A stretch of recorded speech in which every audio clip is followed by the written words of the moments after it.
Welcome, James Bond, to Geek Salad's Retro Reviews from the Geek Salad Podcast. I'm Andy. And I'm Mike. And tonight we continue with our talk about 007. And now, Mike, do you want to introduce your favorite of the Sean Connery movies? Yes, it is the follow-up to the smash hit Goldfinger with the bigger smash hit, Thunderball. Yes, the top movie of 1965, I believe, right? And I believe if you calculate for inflation, it is still the highest grossing James Bond movie. It's just behind Skyfall, I think, in adjusted dollars. I think Skyfall it grossed more.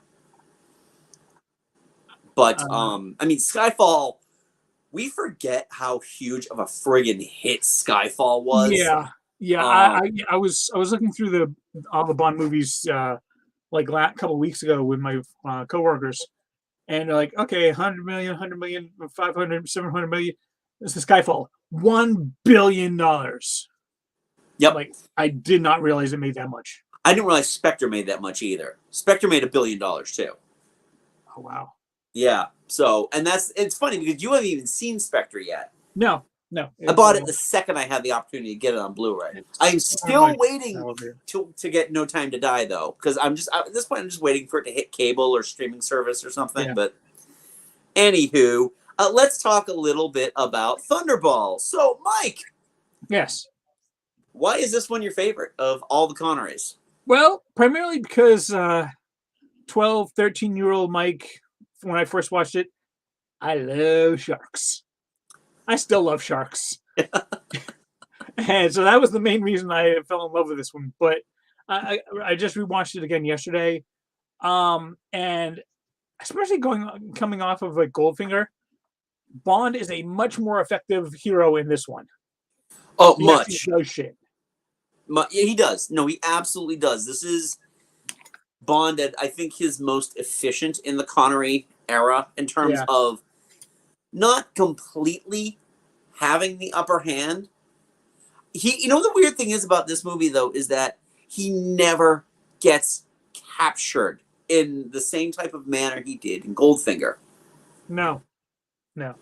He has always got, he's always got an advantage over everybody else. Yeah, he gets captured, but he quickly escapes. Right, exactly. He finds himself, like the whole thing with Volpe, after, he has seduced her. I do love, because one of the biggest issues I had with Goldfinger was like, so Pussy Galore completely rejects her entire career, her entire boss, because Bond sexed her up. Yep. And what was does the Volpe say? And this is, so what, you expect me to completely switch my career and betray my boss because he sexed me up? No.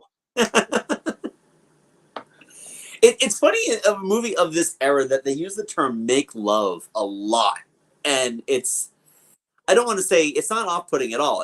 There's nothing wrong with it, but it's just funny in a thing like this where they're using the term make love in the way that it's supposed to be used. So it's really funny, especially because it's such a European thing. It's a European and a Woody Allen thing where, you're going to Europe and we're going to drink, we're going to eat, we'll make love. It's like this, it's this funny European, thing.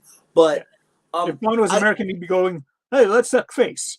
Yeah, exactly. I feel like this movie does, out of the Connery movies, might have the best assortment of Bond girls. Yeah. I gotta say, 3 of them in this movie. Yeah, I gotta say, out of all of them, the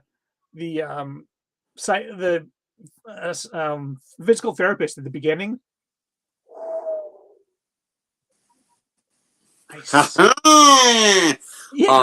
Yeah, the one he gets super handsy with, like right away. Yeah. Well, I feel better now. Let's play this game I like to call Grab Ash. I could have just died on that table. I'll keep quiet if you come into the sauna with me. Oh, seriously, God. That scene with the table. I don't know why more people haven't made a gif of that, because it is one of the most ridiculous things I think in that early era Bond. Yeah. Um, If the highest level is that deadly, then get rid of the highest level. but these go to 11. Uh, it's funny with this movie because I feel like, what if this one came before Goldfinger? Think about that, because it has it still follows the Goldfinger mold. And I feel like its biggest criticism from people who don't regard it as highly is that Yeah. it feels like, in a lot of cases, a ripoff of Goldfinger. Even though, you've got your villains, you're introduced to Spectre. By the way, the last time you'll actually see kind of Spectre in its original form Yeah. until the movie Spectre, because of the whole issues with the lawsuit on with one of the screenwriters. I'm pulling up the name Oh, of yeah. Harry Saltzman. Well, he was yeah. one of the producers. I'm pulling up right McClory. now. Kevin McClory. Yeah. So it was Kevin McClory who claims that this was his idea.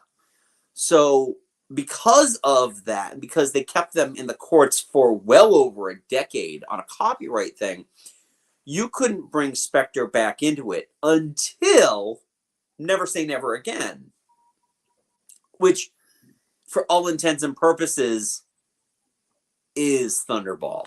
Like, Yeah. Kevin McClory could make one type of Bond movie, and the only type of Bond movie that he was allowed to write Was Thunderball. was Thunderball. Yeah. Wasn't Spectre And never,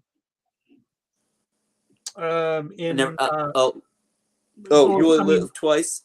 yeah, You Only Live Twice, Diamonds Are Forever, both, and I'm trying to remember if they're actually referred to as Spectre, because at that point they had to reveal Blofeld, yeah.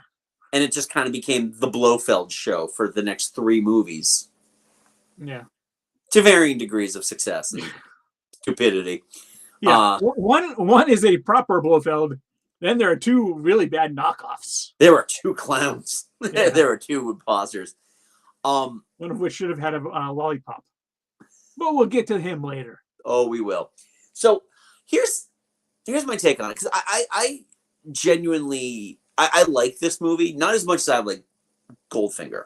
And a lot of it I feel has to do more with the pacing. This movie does have better Bond girls. I feel like the formula is set. They know the formula now, and it isn't as clunky. But the pacing of this movie in certain parts kills me. Yeah. I mean, this movie is 2 hours and 10 minutes long. They could have probably trimmed about like 20 minutes off of it. That underwater fight scene with Which all one? the dudes, huh? Which one? There are several underwater fight scenes in it, and the first part of the big one, and it is broken up into parts, because I'm like watching it and I'm like, there's something missing from this, and I'm like, oh, where's the music? Yeah. So for the first like 8 minutes of this fight, it's just you're watching a bunch of guys listening to respirators and bubbles, while they're like harpooning the shit out of each other, which I don't know how far a harpoon gun can shoot a harpoon in the water.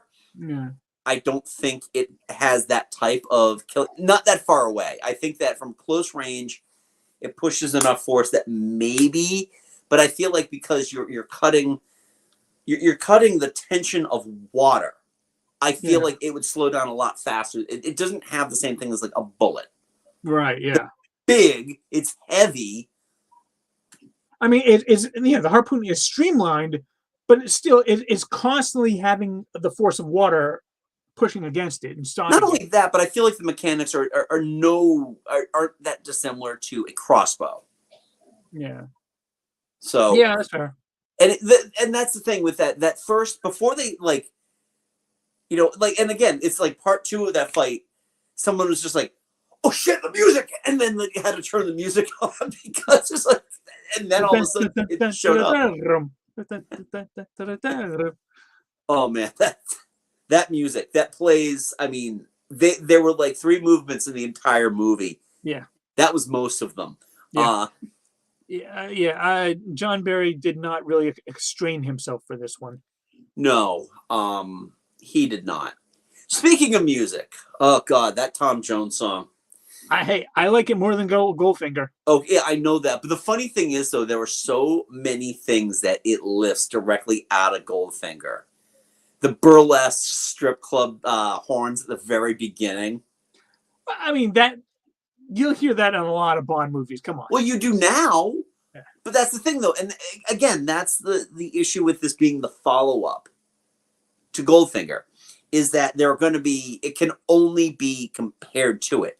Yeah. I guess Dionne Warwick had a song that was the kind of the runner-up, because they choose the artists and songs for Bond like they choose the next city to host the Olympics. It's let me see. It was because they had originally written a song for Shirley Bassey, but Bassey was unavailable, so it was re-recorded by Dionne Warwick with a longer instrumental introduction, but it wasn't used. Oh, this is interesting. Apparently, Johnny Cash also submitted a song.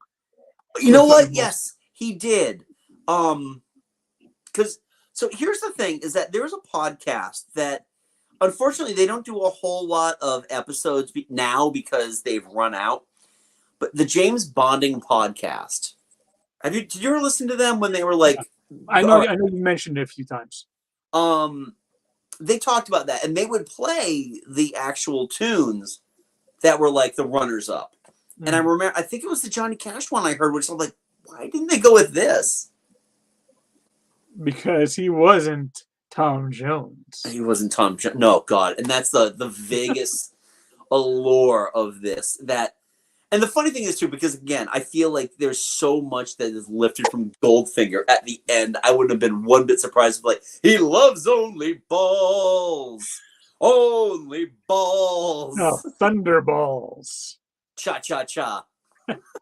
Seriously, there's enough of a rest in that song where it's like, and he strikes cha-cha-cha like thunderballs. Yeah. It was, yeah. I still like it more than Goldfinger.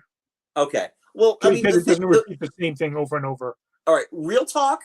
Out of all the Connery movies, and again, I'm not counting Never Say Never Again. Nor should you. The best out of the Connery songs, in my opinion, is "You Only Live Twice" by Nancy Sinatra. It's been a while since I've listened to it. Go back and listen to it. It is a fantastic song, and it really, it's great too because it moves away from the Bondian element that we're going to get from Shirley Bassey, and all of the songs that lift directly from Shirley Bassey. Right. It is the most original of the quintessential Bond songs before you get into the Moore era, when they tried to change things up and realize this is a disaster and let's go back to Shirley Bassey. Hey, well, what's Carly Simon's biggest hit? Let's bring that one in. Yep. No, and I gotta say though that Nobody Does It Better is actually a pretty decent song.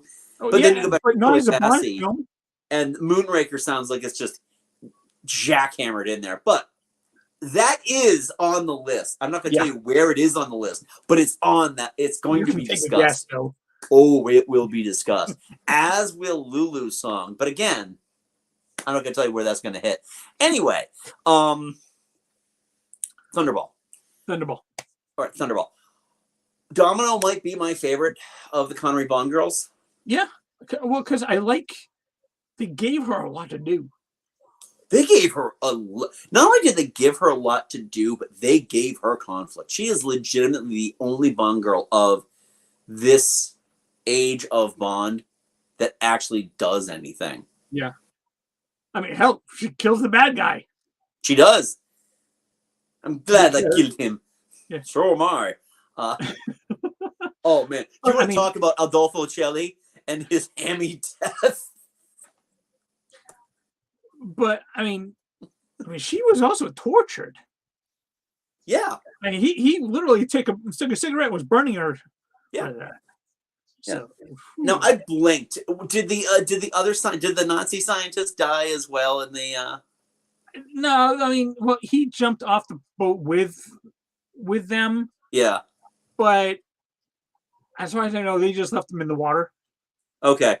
And so the other thing about the movie that really kind of like it, I felt like it for a 2 hour and 10-minute movie that could have been shorter. It just ends. That end just ends. It ends like Dune ended. Yeah. Just like wait, that's it? Because it just whoop, and there's like that one close up that is obviously not them in the air, and then roll credits. Yeah, and like, hey, the bad guy's dead. Bond and the Bond girls are escaped. They're escaping. We don't have anything more done. Okay. Yeah, and that's the thing with that. It's just there were certain aspects of this movie which I think, on a technical scale, could have really. I mean, obviously, it didn't deter audiences. No, they ate this shit up. And I will say the use of like kind of fake backdrops, like green screen backdrops, was less noticeable in this one as it was in Goldfinger. That's very true, with the exception of the boat. Well, yeah, the boat with looking out the windows of the boat towards the end were like that scene in Airplane. Yeah. Oh yeah. You might have seen like a black and white Western. Yeah. I will also say, the guy who played Felix Leiter in this one, I liked him a lot more than Felix Leiter in the Goldfinger. This one he was played by Rick Van Nutter. Right. I can't make that name up. No, you can't. I mean, Felix Leiter is such a I want to see I am honestly amazed that whoever owns the Bond. Actually, this could be what Amazon uses that broccoli money for. Give Felix Leiter his own series. Yeah. Jeffrey Wright plays him in the Craig movies. Yes, that's what I was trying to think of. And he was excellent in that. If they want to give Jeffrey Wright more to do, I'm not his agent, but I would watch that. I would watch the Felix Leiter show. Jeffrey Wright is so freaking awesome. Yeah, he is. But I mean, with this movie, I mean, again, it takes all the stuff that worked about Goldfinger and does it again. The exotic locales, the gadgets. Q with his gadgets. I mean, I think the gadgets are better used in this one than like the first one. In Goldfinger, the gadgets were the car. Yeah, and it was a magnificent car. But that was it. This one, he had like the bulletproof shield in his car, but then he had the underwater like pack, whatever. With the missile things, which was cool but weird. He had the camera, he had the watch. They're finally saying, you know what? The gadgets are cool. Let's try to bring more of those in. Exactly. It was nice they didn't have to like reintroduce the car. That is something that would always like in modern movies they would reintroduce the Aston Martin again and again and again. I'm glad they didn't need to do that with this one because there's a year that passed in between these movies. Yeah. The jetpack was a little silly though, especially because knowing jetpack technology that he goes up, he comes down. That's all it was. The posters. Have you seen the poster? Yeah. Flying like the friggin' Rocketeer. It's just... Despite the fact that in a couple of scenes you can see the string. Oh, you can see the string. But again, these movies weren't these are movies where HD doesn't really do them all that much. No, and keep in mind because I'm watching these while I'm working, so I don't have a DVD player in my office. I'm using a portable DVD player to watch these movies because none of them are on streaming. Yeah, kind of sucks. It does. Whatever. That happens though. Yeah. So, I mean, overall, I think that Emilio Largo is a great villain. I'm kind of disappointed that he died in this one, even though he's just, he's a number two. Blofeld is obviously the big villain, but I don't know, Emilio Largo just has the quintessential Bond villain look. Right. White suit, eye patch, constantly smoking a cigarette. Hey, but to be fair, he was such a good villain that they brought him back in Operation 0007. Yep. And Danger Diabolique. Oh, yeah. He's an MST two-timer. Wow. But hey, Danger Diabolique, nothing. He got to work with Neil Connery. No, I'm not supposed to do that right now, am I? No. Seriously, go watch like Operation. It's got like 5 different titles. It's Operation 0007. It's Operation Kid Brother. Yeah. OK Connery. That's the title. They actually threw Connery. Yeah. Nice. Well, because apparently it was called that because when they brought in Neil Connery to do his screen test, they're like, "Okay, Connery, okay." Hey, let's use that as a title. And then they call it Operation Kid Brother, and then they called it Operation 0007. It's a shitty movie that has multiple titles. Right. Now I have to go find it on YouTube. I know it's on YouTube. Oh yeah. So, I mean, I don't have much more to say about this other than it's fine. It's probably my 3rd favorite Bond movie. Only because I rank From Russia with Love behind Goldfinger. Yeah, I will see. For me, swap Thunderball and Goldfinger, and you got my order. All right. From Russia with Love is still my number 2, but this is my number 1. Goldfinger's are my number 3. Right. That's fair. Excuse me. We both got good taste. It's like the upper echelon of Connery stuff. I don't see many people there really falling over themselves to say, "Hey, diamonds are forever, man." Diamonds are forever, nothing. Never say never again, man. Again, it doesn't count. No, it doesn't. If anyone says that's their favorite Bond film, you are legally allowed to slap them right across the face. Yeah. But the beauty is nobody has ever said that. Yeah. I wonder if anybody's ever said that You Only Live Twice is my favorite movie. There might be a person or two. Excuse me. Ugh. Long day. Might be a person or two who said that. Yeah. It's not a bad film, but Donald Pleasance is easily one of the best things about it. Exactly. It sets up the next series of Bond movies, which are the Blofeld movies. Yeah. Again, progressively worse. I had plastic surgery, and here's my hair. Oh, I'm spoiling it for the next one. Oh, there was one thing I wanted to bring up before we wrap this, and I sent the text to you. So there's that scene where Domino steps on I think she stepped on a stingray or something, or a jellyfish. Oh, yeah. And Bond had to suck the poison out of her foot, and he's like, "I've never tasted a woman before." I'm like, going the Batman route, are we? Yeah, to which I replied with, no. Batman's going the Bond route. Yeah, Batman did premiere in 1939. Yes, but the whole won't go down thing. Yeah, exactly. Much later. And it's even confirmed in the Tom Jones song. Oh, yeah? His needs are more, so he gives less. Fair. Very fair. There we go. Tom Jones knew. He knew. He's partied with Bond. He knew past his Thunderballs.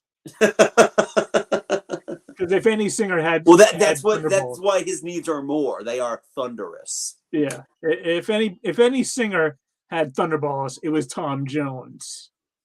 Yeah, perhaps. How he's still performing to this day, I'll never know. But hey, here we go. Yeah, I'm like, good for him. Yeah. So anyway, that was Thunderball. Where does this rank on your listing of the Bond movies? Either the Connerys or just the whole thing in general? I'd love to know what your thoughts are. Leave a polite comment below. If you're a fan of Bond, please give us a thumbs up, subscribe. We do this every week. However, there's a show note coming in just a second. You can follow us on Twitter at Geek Salad Radio and on Facebook at Geek Salad Podcast. And you can also check out the podcast that Mike and I host, Geek Salad, where we talk all things nerdy. You can get that wherever you get your podcast. And we do launch the audio here on YouTube as well. So, show note. Mike and I are going to be going on vacation next week. Mm-hmm. And technically it carries into the week after. Yeah. So, there will be no retro review for the next 2 weeks. Did we decide? Did we decide to do one on Thursday night? We're going to try to do one on 2 weeks from today, actually. Okay. We are going to attempt to do that. We should. I mean, I'll be back to work, so I should be able to do that. So, yeah. I'll be back that day. I just need to try and rewatch the movie that day. Yeah. Take my portable DVD player. But yeah, if we don't, we don't. Best case scenario, we are taking next week off. We'll be back the week after. Worst case scenario, we'll be back in the 3 weeks. But that does not necessarily mean we will not post a video. No. Oh, no. No. We may have something special. We might have some special stuff going on. You'll not be for want of content. It might not be great content, but it will be content nonetheless. Yes. So anyway, thank you folks very much for tuning in. Check out I started a playlist also. So as we talk about our Bond movies, there is a playlist in YouTube. If you missed one, they're all in the playlist. Nice. So anytime. Anyway, until next time, that's where we go. I'm Andy. I'm Mike. Go forth and be nerdful.